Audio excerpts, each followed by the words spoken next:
Have you ever taken a pregnancy blood test and been left staring at the numbers, completely confused? Beta hCG. It sounds scientific, mysterious, and crucial, but what does it really mean when your report says 25, 250, or 2500? Today, we're breaking down exactly what your beta hCG results reveal about pregnancy in a way that's simple, accurate, and easy to understand.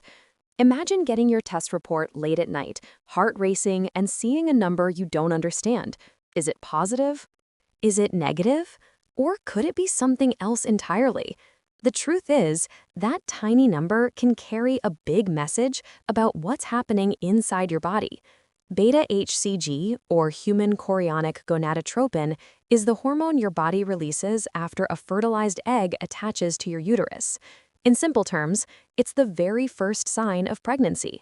If your beta hCG level is below 5 MIU per ml, it's usually considered negative. Between 6 to 24, it's a gray zone. Doctors may ask for a repeat test after 48 hours.